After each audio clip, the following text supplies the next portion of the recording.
All right, guys, welcome back to another episode of Real Talk. Jeff here. Brad, how are you, sir? Dude, I'm doing great. Another week of some great NFL action, some unpredictable games, and loving my Steelers right now. So I'm on cloud nine. Yeah, it must be nice to have your team undefeated or with just one loss or less than two losses or you know, Anyways, Hmm. week 6 is in the books. We've watched 6 weeks of football. We've seen teams win, we've seen teams lose, we've seen teams tie. We've seen good teams battle, bad teams battle, and we're really starting to get more and more clarity every single week. This is our power rankings episode.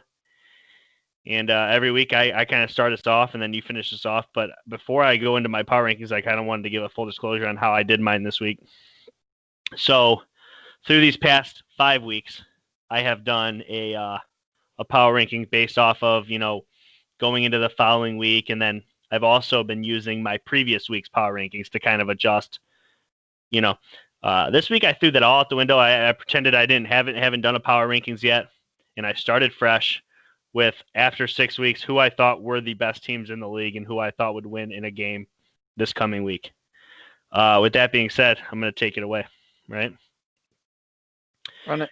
Coming in at number 10, the 4-2 Indianapolis Colts. This one's tough, but this team's still a plus 42 on the year, which is literally tremendous. It's one of the best in the league. They're undefeated at home. So in dome elements, Philip Rivers is going to be a factor. Outside of dome elements, he's going to be exactly what we think he is, very limited. But this team's very good defensively. They haven't really shown the ability to dominate up front with a run game yet, which is kind of weird. But I think it's within something they can probably do this season. And they've beaten good teams and they've struggled against all right teams. That tough loss to Jacksonville kind of highlights this team, but outside of that, Indianapolis Colts are a good football team. I have them at number 10. Coming in at number 9, this is going to upset some people, but it is what it is. I got the Buffalo Bills. They're 4-2. They're negative 12 in point differential on the year, which is by far the worst on this list. But I will say that their 2 losses are to the Kansas City Chiefs and the Tennessee Titans. Those are the best 2 losses in the entire league for anybody that has 2 losses. But they're keeping New England alive. And now there's another team, the Dolphins, who have smelled blood. I'm not sure what to make of the Buffalo Bills. I said this a couple weeks ago on the pod that if you look up any big game Josh Allen's ever played, he's always struggled in it. And I mean, I'd argue that the biggest 2 games they played this year were against Tennessee and against KC, and they lost both. Coming in at number 8, the Chicago Bears. They're 5-1. They're plus 12 on the year, 3-0 on the road, undefeated on the road, and they lost. Their only loss was to Nick Foles starting his first game against the Colts defense. I'm not going to hold that one too hard against them. I've heard some people say this is the worst 5-1 team in the entire league and worst 5-1 team ever. I'm gonna pause the brakes there. This is a very good defensive team, and I would say they're limited. They're limited offensively, but I think that this team can get it done in cold weather games, which is, I mean, man, it's mid-October. We're getting into late October here pretty soon. I don't know. I like the Chicago Bears moving forward. And questionably, they're better than this next team. The number 7 team I have is the Green Bay Packers, falling way down this week. Coming in at 4-1. They're plus 23 on the year. But here's my biggest problem with this team. It seems like they can't beat the teams that they're supposed to beat or the teams that are super physical. I think a lot of people probably picked them to beat Tampa Bay this past week, and they came out super flat. And here's a staggering statistic I seen this week. Aaron Rodgers, when trailing at any point in a football game, even if it's by a point, at any point in a football game when he's trailing, his win percentage is 47%. He doesn't even have a coin flip chance at coming back when he trails at any point in a football game. That right there is staggering. And just for what it's worth, Tim Tebow's percentage is 53%. Moving right along. Coming in at number 6, the Baltimore Ravens at 5-1.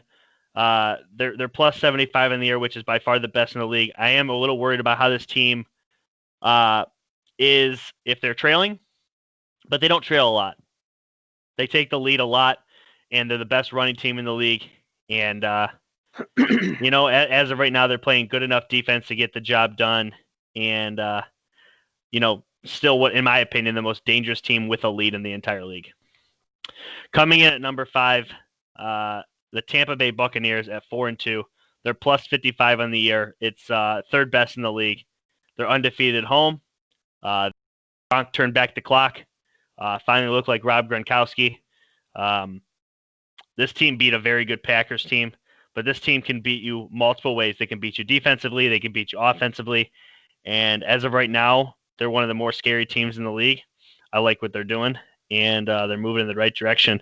Starting to finally get healthy. You're starting to see Godwin back in the lineup, Evans, and again, Gronk's getting going. And, as this team starts to get more of a and Ronald Jones Jr. has been tremendous too, to be fair.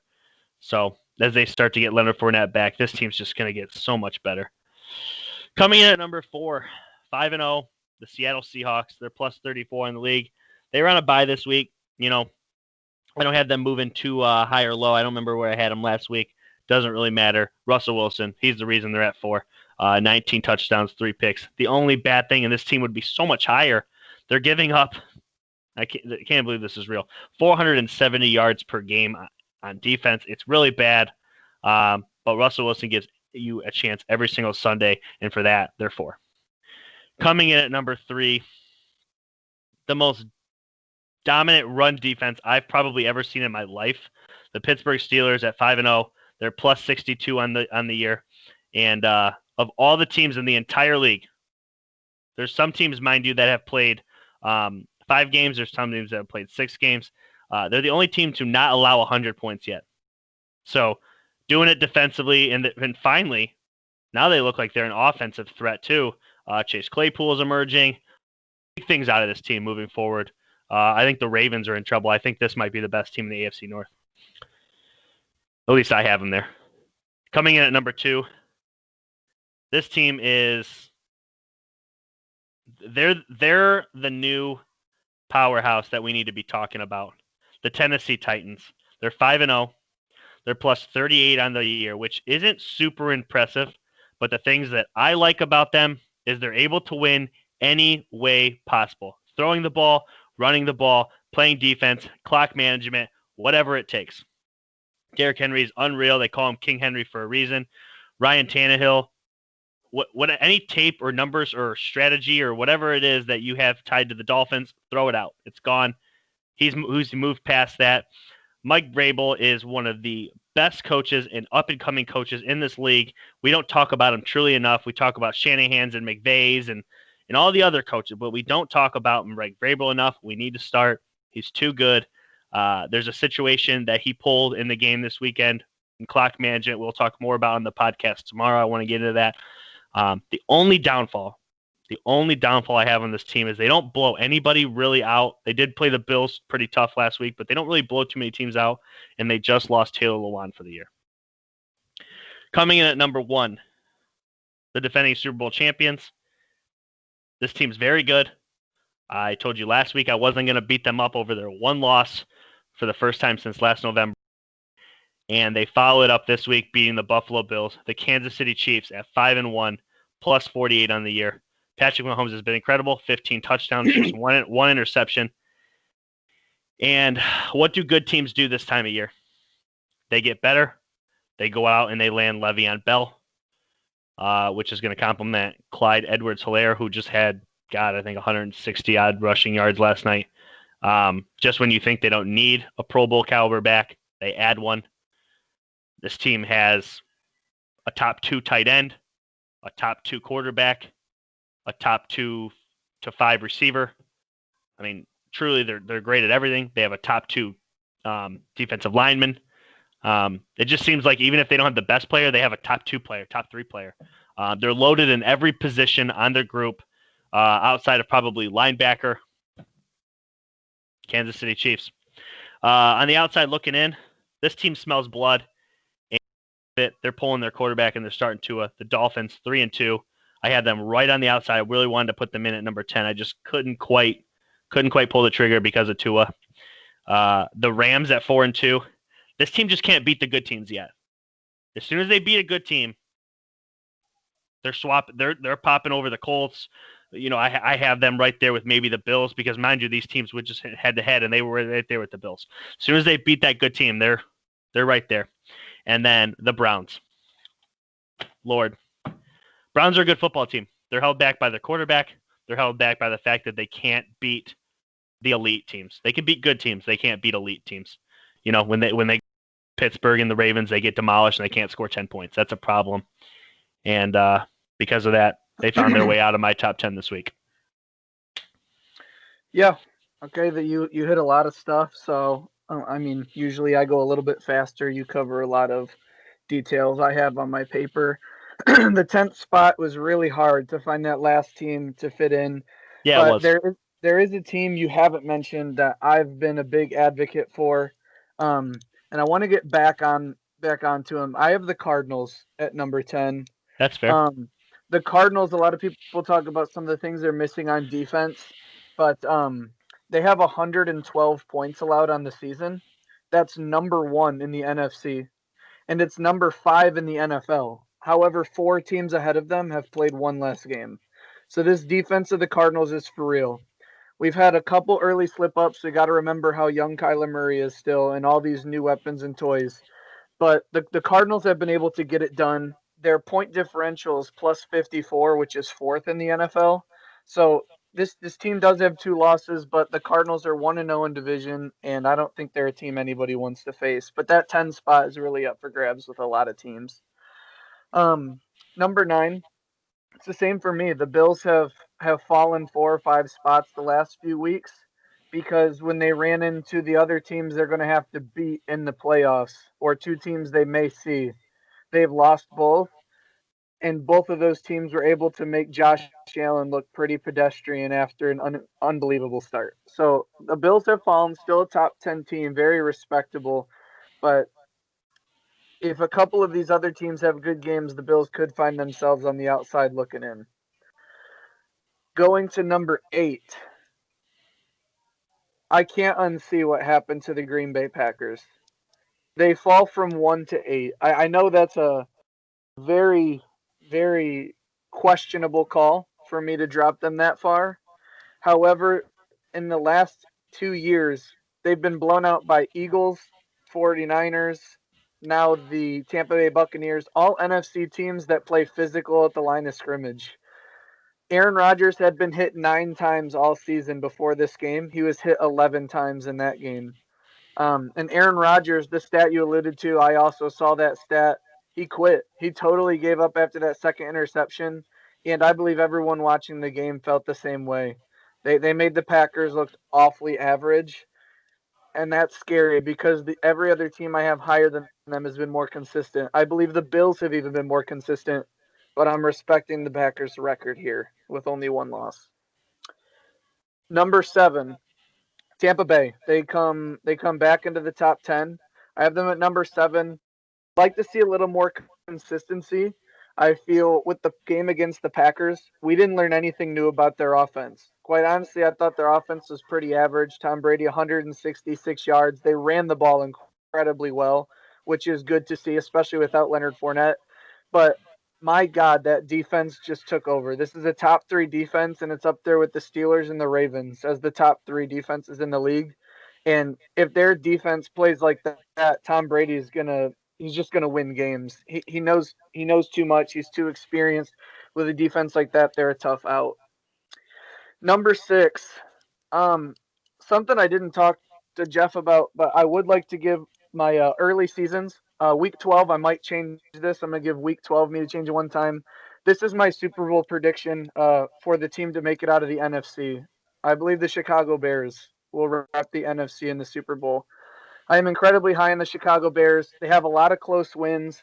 Their first game after a switch at quarterback, changing of the system, they lose to a good defensive team in the Colts, who are right outside my top 10. But this team has two games that they've won coming back from 15 points. They've led at times. They have a defensive MVP candidate on the defense. And I like Nick Foles in the playoffs, and I don't think anyone could argue he doesn't elevate his game at that time of play. Number 5, which might contradict it a little bit, I didn't want to bring down the Seahawks after a bye week. They didn't play. I don't like anything about Seattle except Russell Wilson and their wide receivers. He makes it all work. I believe this team is just too dependent on one guy to keep this pace up, but I'll respect their undefeated record at number 5, although I don't think they're the best team in the NFC. With that being said, my top 4 all AFC teams. I believe it's a slaughter fest. I'm going to start with number 4 at the Ravens. Their point differential is plus 75. That's number 1 in the league. Their margin of victory is 12.5. That's number 1 in the league. Their points allowed is 104. That's second in the league.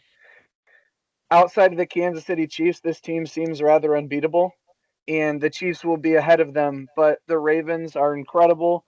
We do want to see them play from behind efficiently, but to be honest with that defense, there's not too many times that they are behind. So the Ravens are number 4 currently.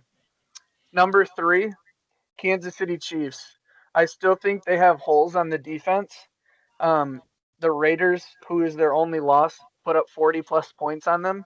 I do think that's scary, especially with how many high powered offenses are in the league currently. But with Mahomes, they've never lost by more than 8 points. It's going to be hard for them to fall out of the top 3 at any point in the season. I don't see them losing too many games. Numbers 2 and 1. This is obviously to hype up the unquestioned matchup of the weekend, the undefeated Titans and the undefeated Steelers. However, obviously, I have the Titans at number 2. The Titans have played incredible. Derrick Henry is an absolute beast. Outside of the Bills, who they did beat on a really weird game, they've had to scratch and claw for every win. They haven't looked truly dominant, although they show splashes of being unstoppable. Mike Vrabel, I believe, is the head candidate for Coach of the Year thus far with this Titans group. I can't agree more with that. But I have the Titans at number 2, but the winner of this weekend's game will be number 1. I believe that will be for you too. We'll see. But at number 1, I have the Pittsburgh Steelers. Last year, they struggled to score 26. That was the most points they've scored. This year, they've scored 26, 26, 28, 38, and 38. The Steelers' offense has changed overnight by getting Big Ben back. He looks amazing. 11 touchdowns, 1 interception. Then you talk about Claypool, Juju, and the emergence of the rookie Chase Claypool. Then in the running game, in our 5 games, James Conner has 3 games with over 100 yards and a touchdown. And in one of those games that he doesn't, one of our other running backs, Benny Snell, went for 113 yards.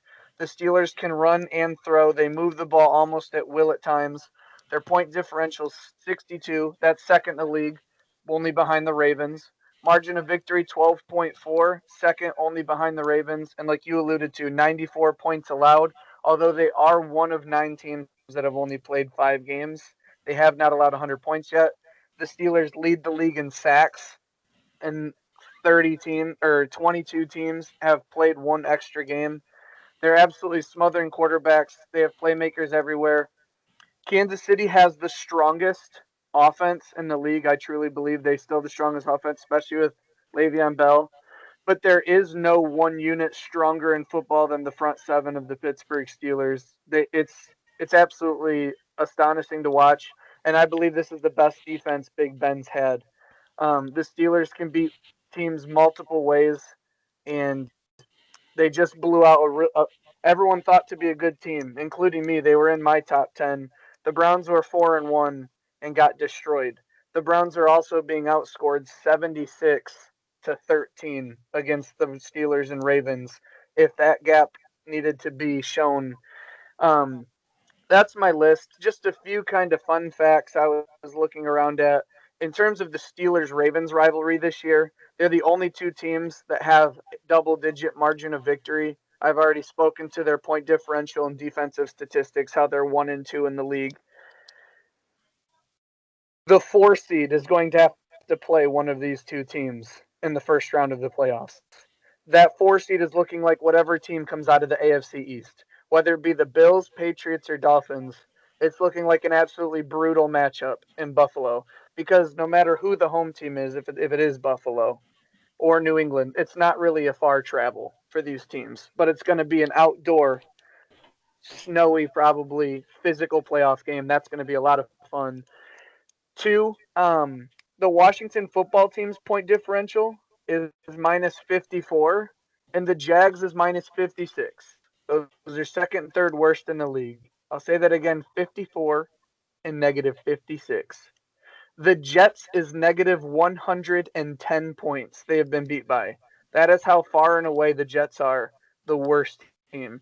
They also just made a trade and gave away one of their team captain's defensive tackles to the Buccaneers, who lost Vita Vea. Insert Richardson, I believe his name is. There's a ton of teams sitting outside my top 10. Colts right out there, Rams, Panthers, Saints, Raiders, Dolphins. Outside of the NFC East division winner, these playoffs are going to be incredibly fun. Again, the top half of the league seems to be, you know, furthering themselves, and we're starting to see a bigger picture on who our good teams are.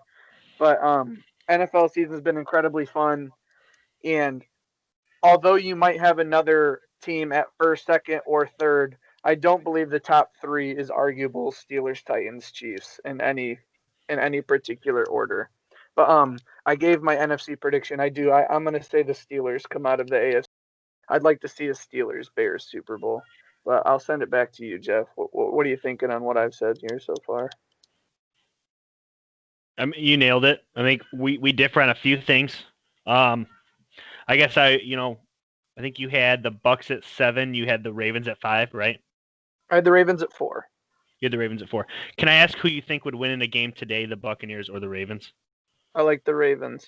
You would like the Ravens in that specific matchup? Okay. Yeah. Interesting. Honestly, there's not too many teams I think would be. KC's their kryptonite. Last year in the playoffs, the Titans beat them in our most recent, head to head on those teams. And maybe I shouldn't do this, but the Steelers, I think I've said this a multitude of times, have played the Ravens twice last year without Big Ben. Yeah. One went to overtime, and the other one was a 4-point game, I believe, and that's Yeah. without Ben Roethlisberger. That's with Mason Rudolph and Duck Hodges. So, I believe any team that can stop the run has a chance to beat the Ravens, though, and that's what the Buccaneers do well. Yeah. So I wouldn't be shocked. That's a marquee matchup. But I like to take the record into consideration because I mean, I do too. I do too, for sure. That's the only reason I have Seattle at 5. Seattle could lose one game and they might not be in my top 10. That's how out I just they're so reliant on one guy. But I mean, he's playing incredible. Yeah. But I mean, geez Louise. What do you think about this matchup? Who would you take, Seattle or Green Bay, in a match today? I'll take the quarterback, Russell Wilson. Interesting.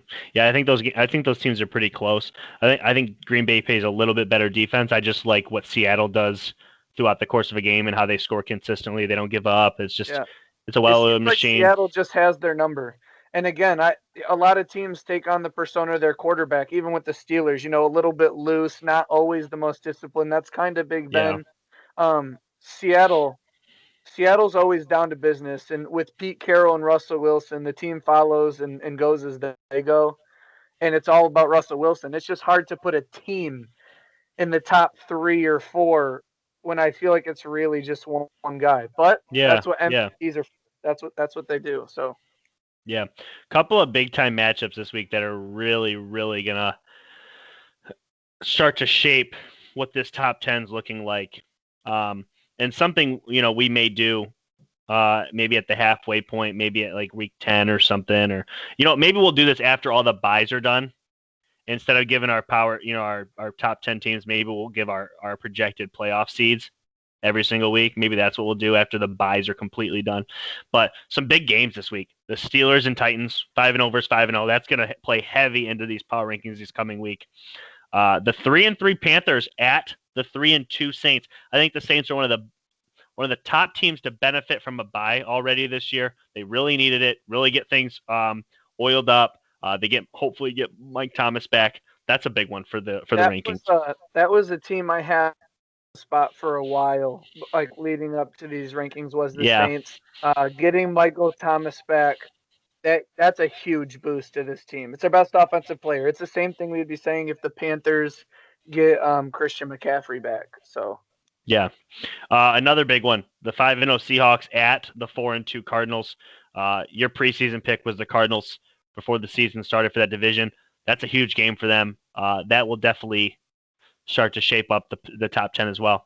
Kind of an under the radar game because this is two teams that both of us have had multiple times in our top 10. I think we both think highly of this team long term. The 3-3 Niners at the 2-3 Patriots. Both these teams pretty much need a win. This is going to be a tight knit game.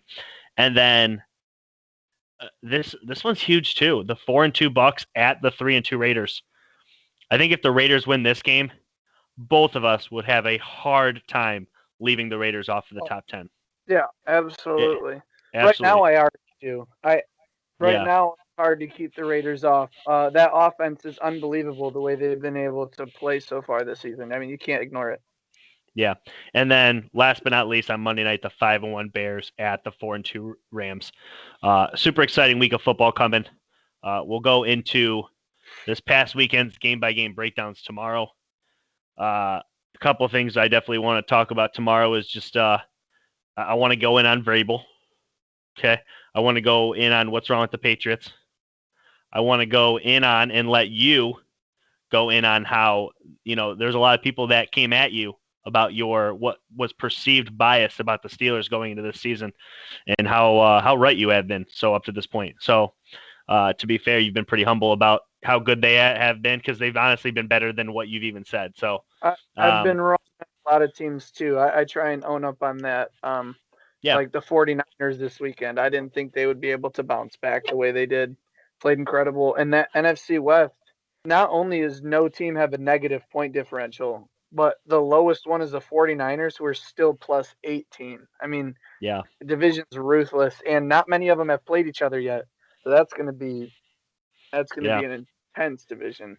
There's also a pretty fun matchup this week that we haven't, I didn't talk about, but the Falcons get their first win, and now they have the Lions at the Falcons.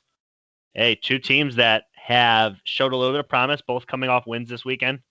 It'll be interesting. Do the Falcons move to 2-0 without Dan Quinn?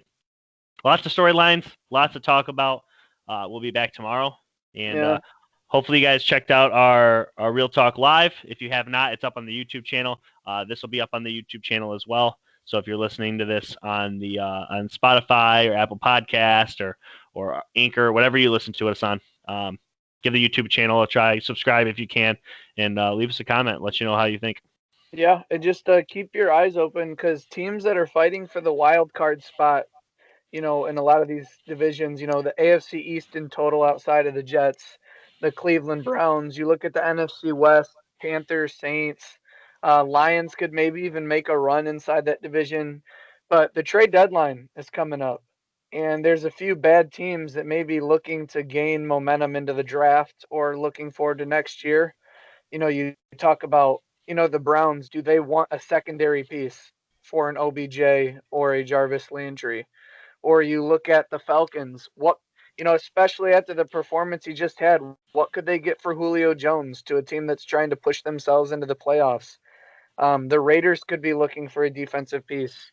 There's just a lot of teams out there that, we got about 2 or 3 weeks left before the trade deadline. Lots of big name players could be on the move. So it should be Absolutely. fun. But thank you guys for listening and tuning in again. And we'll see you tomorrow on the division or the game breakdowns. Yeah. Take care of yourselves, guys. Have a good one. Later.